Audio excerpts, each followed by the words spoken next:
What is going on, everyone? Rick Ucchino here again for SK Wrestling, and are we ready? A fantastic Royal Rumble pay-per-view is now in the rear-view mirror, and we are officially on the road to WrestleMania. Edge and Bianca Belair, they have earned their world title opportunities, and over the next few weeks, the rest of the card will start to take shape, and it started with Monday Night Raw. Let's go ahead, get into it, take a look at what the Red Brand got right this week and what they could have done differently. And we will start with the Rated R superstar. You wouldn't know he's a part-time performer by the way he gingerly walked down to the ring to open up the show Monday night after going bell to bell, nearly an hour in the ring Sunday to win the Royal Rumble from the #1 spot.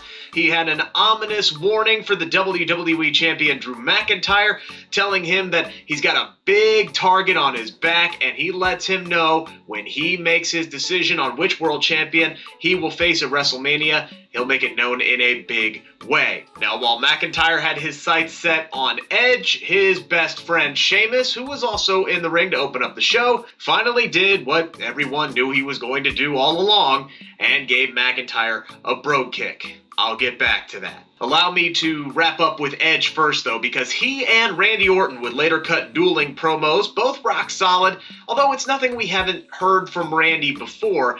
Edge, meantime, tells Orton it's time to put him in the rearview mirror as he looks toward WrestleMania. And for the first time in nearly a decade, we got Edge wrestling on Raw. It happened in the main event against the Viper. I can't believe that WWE didn't advertise this match ahead of time, just casually dropped it in that, oh, hey, here's Edge and Randy Orton gonna fight off in the main event like it's 2007 again. What are we doing, guys? Come on, you're all about spoiling things for the ratings. Ratings pop, Edge is wrestling. Whatever. Anyway, who cares? We got Edge and Randy Orton in the main event. And this was absolutely the right call to do it here and now. The triceps injury last year played a major role into this, but Edge has really only wrestled Randy Orton since his return a year ago. Absolutely no reason to drag this on any further. Edge in the match did a wonderful job of either selling or showing off the wounds from his Royal Rumble victory, and in the end would get the victory thanks to some help from Alexa Bliss. Look, I'm not usually one that's down for distraction finishes, and God knows there were too many again this week on Raw, but I'm really happy that this happened, mostly because I was afraid WWE was completely dropping the Orton Fiend Bliss angle altogether now that Edge was back. I mean, it was all right there. The writing was absolutely on the wall. The Viper magically completely healed up from that Alexa Bliss fireball despite being badly burned just a week ago. Dude got that good aloe. Like, Randy, hook me up, bro. What brand do you use? Let me know. Meantime, there was absolutely no mention or sight or even a subtle hint of the Fiend at the Royal Rumble. So when Alexa Bliss showed up on the top rope Monday night dripping blood from her lips, first off, gross. Secondly, it did allow Edge to hit the spear, go over on Randy Orton as he should, and now it is all systems go for both superstars to go their own separate ways. And it is obvious, sooner rather than later, we're gonna get some closure to this Randy Orton-Bray Wyatt saga. As for Edge, so good seeing him back this week in the ring. His work is great. Promo work, never been better. Raw desperately missed this guy over the last few months, and as far as the Red Brand is concerned, it's really gonna suck when he goes over and challenges Roman Reigns and moves over to SmackDown. Wait a minute!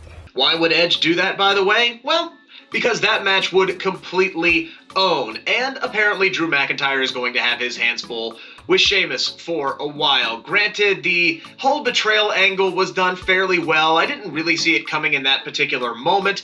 Later on, Sheamus would cut a promo saying that he no longer wants to be known as Drew McIntyre's friend. Come on, dude. We all know you're a former world champion, Royal Rumble victory. You're selling yourself short. We knew you were more than just Drew McIntyre's friend, but okay. He made his intentions clear. He wants the WWE Championship. Drew responded with a very well done and emotional promo, fighting back some tears there, saying that, you know what, if Sheamus wants to throw away 20 years of friendship for a world title opportunity, so be it. And he says Sheamus has that matchup. Okay, so here's my issue. There were other options. You didn't need to take the easy approach to get Sheamus this matchup. First off, even though his in-ring work has been incredible over the last several months, it's not like he's been racking up victories to earn this opportunity.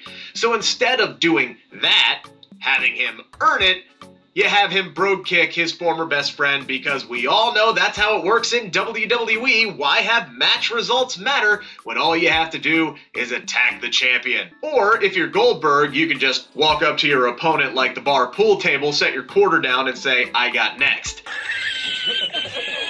Plus, I found Drew and Sheamus's relationship, the prior to Monday's angle, to be much more compelling. Let this slow burn, this competition over the WWE Championship, test their friendship over the course of their program, and then have Sheamus choose which is more important. Instead, they had Sheamus go full mode off the bat, and now where do you go from here? Honestly, this was not what I was hoping to see. Regardless, this is what we're going to get, and it should be a really, really physical matchup whenever it happens, presumably at Elimination Chamber, or maybe a little later at Fastlane. I'm really glad we got to see Damien Priest this week. Dude had a heck of a first night on Raw, got to pal around with a Grammy-nominated artist for a while, he beat the crap out of The Miz, and then got an Undertaker-esque rub from Edge backstage prior to the main event. Damien Priest has all the talent in the world, and Raw really needed an infusion of some new blood to shake things up a bit. Let's hope that this was just the first of many good nights ahead for Damien Priest. Someone I'm surprised we didn't see was Rhea Ripley. After finishing second in the Royal Rumble match to Bianca Belair, I was hoping we'd see her show up on Raw and, restart her old rivalry with Charlotte Flair.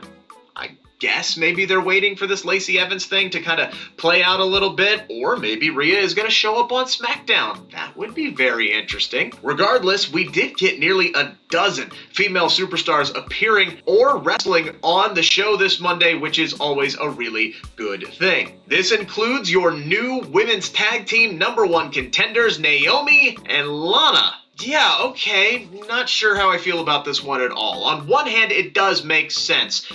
Prior to having surgery last year, it appeared Naomi was on the path to getting a good push thanks to angry nerds on the internet. Plus, Lana was screwed out of a title opportunity thanks to Nia Jax, and this team of Naomi and Lana has a lot of potential, could be a lot of fun. However, I feel like some of the more established tag teams, and yes, those do exist, should get a shot first. I don't know how the Riot Squad is ever going to earn a title opportunity being the only tag team in the division on SmackDown. And what about Mandy and Dana, to be completely honest? They've been kind of circling the drain on a title opportunity for months now. It at least does appear that Charlotte and Asuka, this experiment is over for now, which is good because Asuka needs her own program, like right now. After this week, we don't even have a hint as to who her next challenger will be, but maybe something is finally starting to happen here with her. She seemed really flustered during her promo on Monday, almost like she was tired of all the baggage that came along with helping out other people over the last few months. I still think a long-term Asuka-Alexa Bliss feud would be a lot of fun, or, and hear me out on this, having Rhea Ripley show up and win the Raw Women's Championship and then successfully defending it against Charlotte at WrestleMania. That makes a lot of sense too.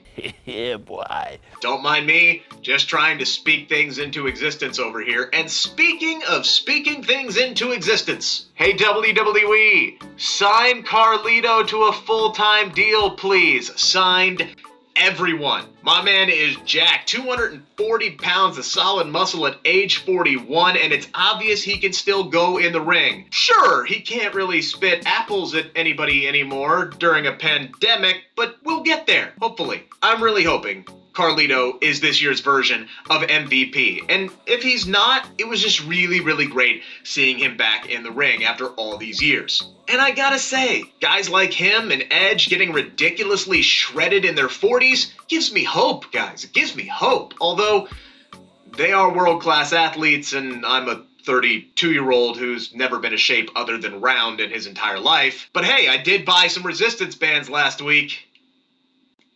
Gotta start somewhere, right?